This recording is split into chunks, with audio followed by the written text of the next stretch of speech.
As we all know, Thanos was eliminated in Squid Game Season 2. To many, his death seemed like just another player being wiped out in the chaos of the games.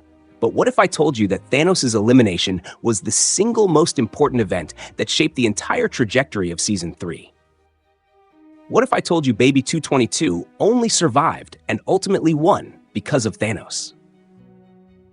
It might sound like a stretch, but once you connect the dots, the picture becomes shockingly clear. Let's rewind to Season 2. Thanos enters the games after going broke investing in a cryptocurrency scam, Dalmatian Coin, which was heavily promoted and manipulated by player 333, also known as Myung-gi. From the moment Thanos saw Myung-gi, he hated him with a passion. He blamed him for his downfall, and honestly, he wasn't wrong. Thanos saw right through the sleazy grin and greasy promises that MG Coin stood for. His hatred was personal, deep-rooted, and prophetic. Their rivalry finally exploded in a brutal, unfiltered bathroom brawl. This wasn't just a scuffle. It was a primal, violent showdown. Myung-gi, backed into a corner, stabbed Thanos in the neck with a fork. Blood spilled onto the bathroom tiles, and just like that, Thanos was eliminated from the games.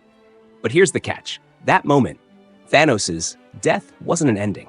It was a beginning. That was the exact moment Myung-gi tasted blood. It awakened something feral in him.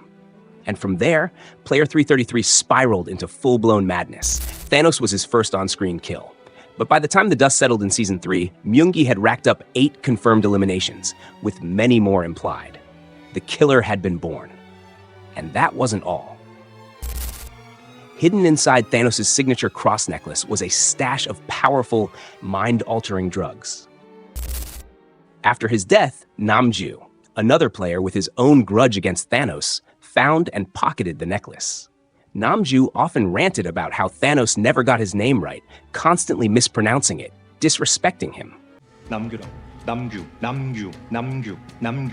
내가 그 새끼 고막에 피 나오도록 존나 얘기를 했는데.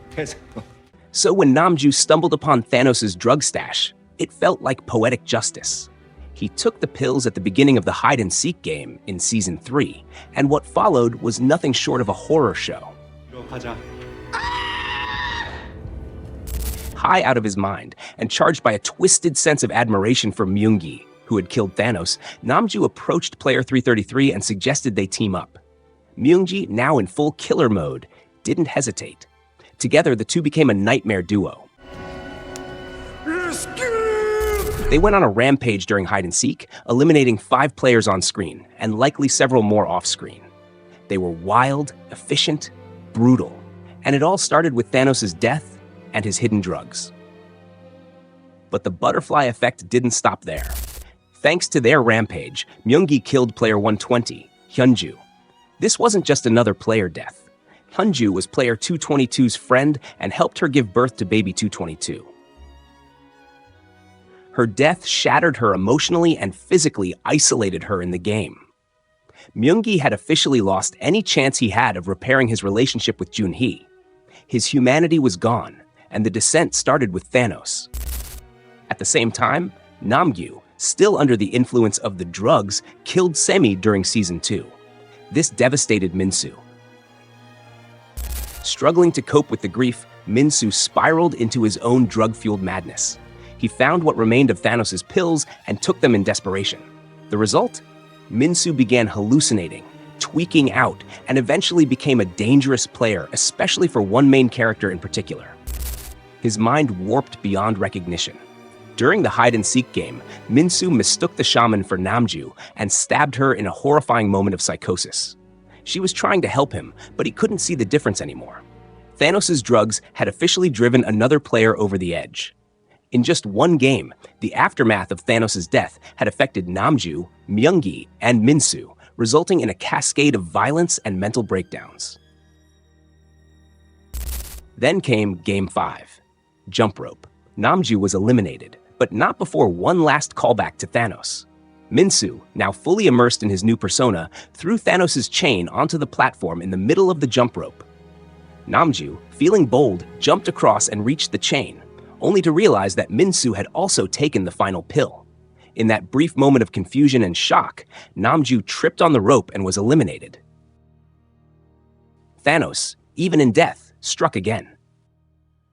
Now let's talk about the ripple effect. If Myung-gi hadn't gone on that rampage in hide-and-seek, Hyunju wouldn't have been killed.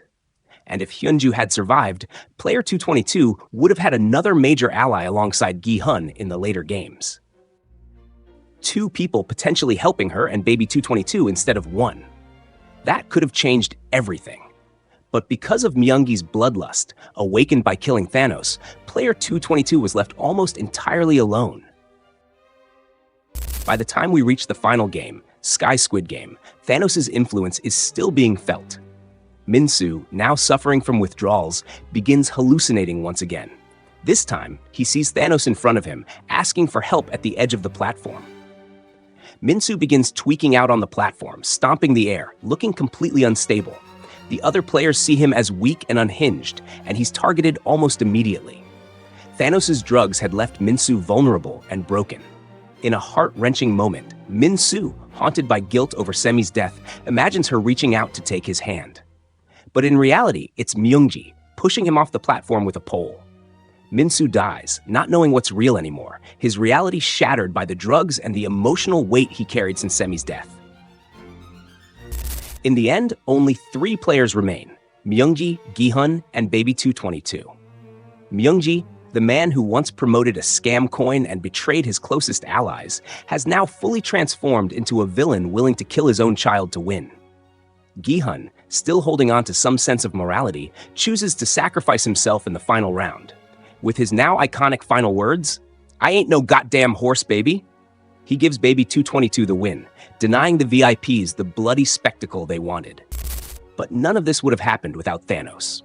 One bathroom brawl, one fork, one death, one necklace, and an entire season spirals out of control. Thanos' presence haunts Season 3. He never reappears physically, but his influence echoes in every breakdown, every betrayal, every hallucination, and every death. He awakened the killer in Myung-gi. He unintentionally armed Namgyu with drugs. He broke Min-soo mentally.